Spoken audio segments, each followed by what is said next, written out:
11 Alive News at 11 p.m. starts now. And we begin tonight at 11 with breaking news. You're looking at a scene earlier tonight along Martin Luther King Jr. Drive Northwest. The address that Atlanta police responded to was a Chick-fil-A location 2 blocks from Clark Atlanta University's Panther Stadium. APD telling us the person who was killed, a 21-year-old man, was shot. They say he and another person had gone inside and then got back into a parked car.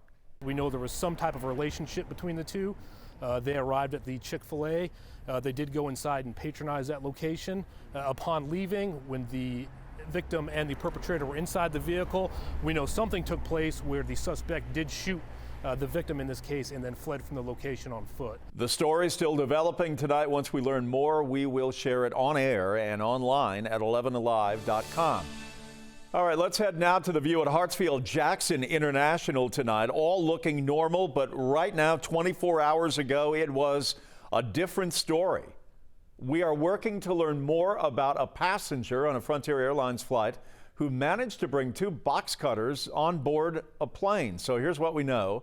Last night, Frontier Flight 1761 took off from Cincinnati on the way to Tampa. During the flight, it was discovered that one of the passengers had the box cutters on board the plane, one on his possession, the other in a carry-on bag. The TSA says the suspect became belligerent, disruptive, angry.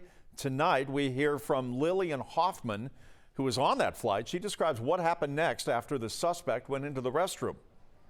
So I went up and talked to the flight attendants in the front of the airplane and let them know, like, this guy has a box knife and he's been telling us that he wants to stab people, and I'm not quite sure what we need to do about it. Lillian shared this video she took of Atlanta police escorting the suspect, as of now unnamed, off the plane into an awaiting squad car. At last check, the person now being held inside the Fulton County Jail.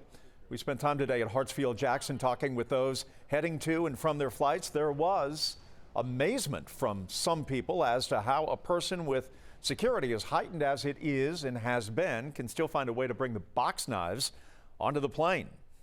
I guess it makes me a little bit nervous just because you never know what people's intentions are.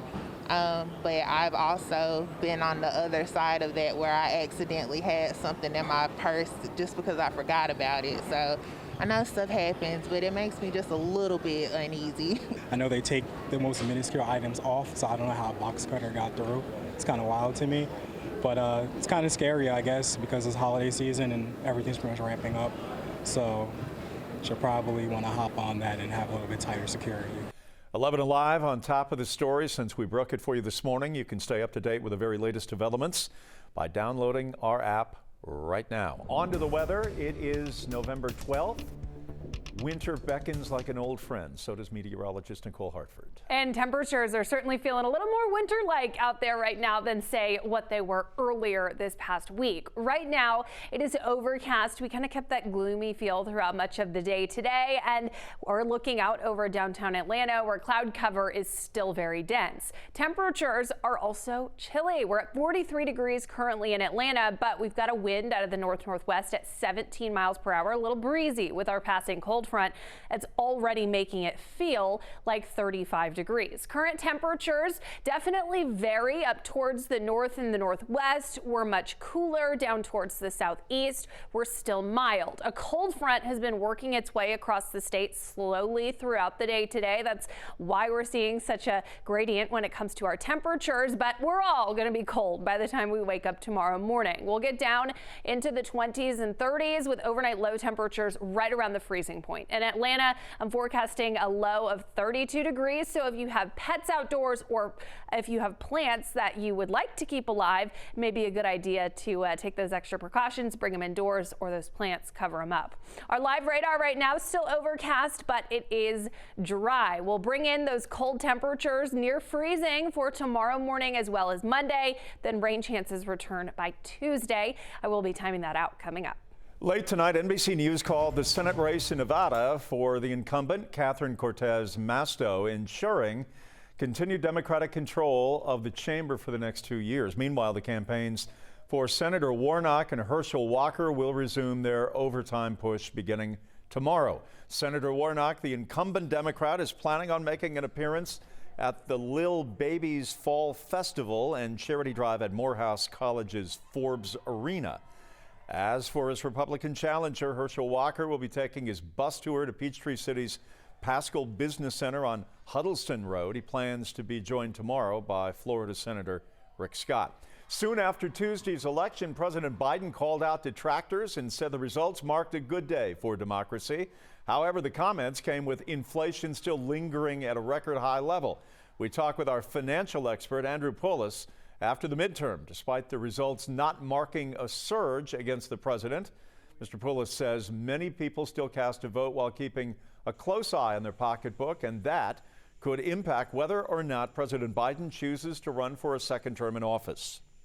In no way or shape would I say that this is a vote for President Biden and his administration, that people have confidence in it. If you look at the exit polls clearly people were not confident in the president, and many Americans said that they don't want him to run again. And he's going to have a decision to make next year. President Biden says he will announce his decision on running for a second term sometime early next year.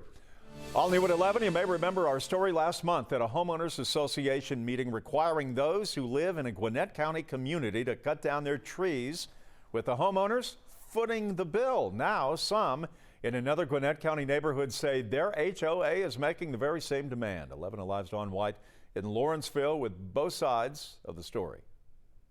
This may look like a normal neighborhood from afar, but when you take a closer look, you see mature trees next to smaller, newer ones. And the reason behind that has many people who live here upset.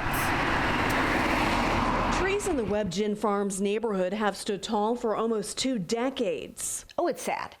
It's utterly sad and pitiful. What's upsetting for this homeowner, who didn't want to show her face on camera, is large, majestic trees being cut down and replaced with new tiny ones. I know what it used to look like before. We were starting to turn in one of those old established neighborhoods where the trees were lush and the place was beautiful. The homeowner says the HOA came to her home every day asking her to cut down her large tree. That cost her $300. They're marching through the subdivision wanting to cut down everything and start back from scratch. 11 Alive saw dozens of new trees driving through the neighborhood. They aren't giving us a reason. They're calling it beautification.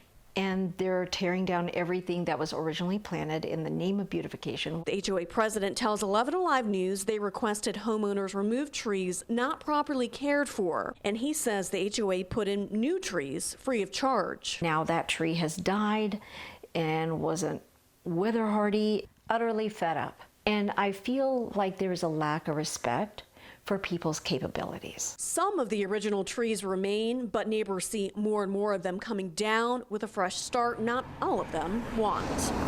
In Lawrenceville, Dawn White, 11 Alive News. Coming up next, it is starting to feel more and more like winter across Metro Atlanta, and we are starting to bring the term wind chill back into the lexicon. Nicole Hartford has the details next.